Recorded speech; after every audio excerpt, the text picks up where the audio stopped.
Pemirsa, Kanun Rencana Perlindungan dan Pengelolaan Lingkungan Hidup (RPPLH) Aceh, dasar hukum dalam penyusunan rencana pembangunan dan acuan bagi kegiatan pengendalian dan pelestarian lingkungan.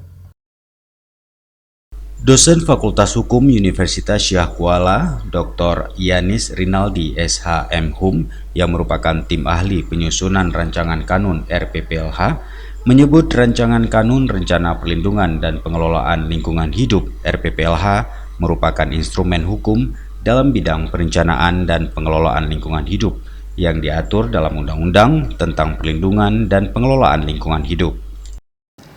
Perlu saya jelaskan sedikit bahwa rancangan kanun ini merupakan hak inisiatif dari pemerintah Aceh.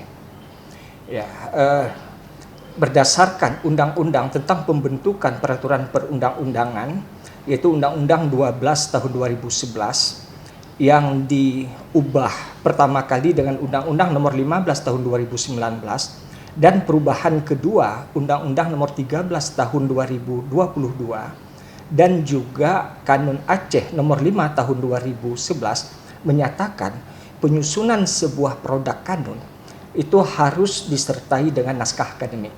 Naskah akademik itu merupakan basis argumentasi yang berisikan hasil penelitian dan kajian secara akademik. Dari naskah akademik ini kemudian disusunlah draft kanun RPPLH.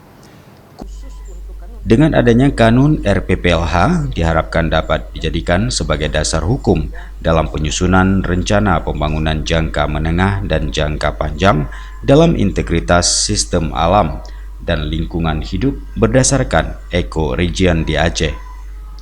Kanun RPPLH juga menjadi dasar dan acuan bagi kegiatan pengendalian dan pelestarian lingkungan yang mempertimbangkan keterkaitan antara ekosistem yang satu dengan ekosistem yang lain dalam satu ekoregion, sehingga dapat dicapai suatu produktivitas optimal untuk mendukung pembangunan yang berkelanjutan. Rancangan kanun ini merupakan kewajiban hukum yang diberikan kepada pemerintah Aceh. Jadi pemerintah Aceh memiliki kewajiban untuk melaksanakan rancangan kanun ini. Tentunya kanun ini juga nanti ditindaklanjuti di kabupaten kota.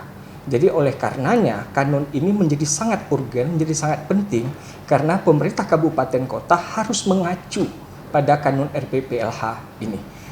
Jadi itulah disebut bahwa kanun RPPLH ini melengkapi, mengintegrasikan dan menjadi pedoman bagi program pembangunan yang ada di Aceh. Apakah itu di dalam RPJP, RPJM, RT/RW maupun dokumen KLHS. Dari Banda Aceh, Tim Liputan Aceh TV melaporkan.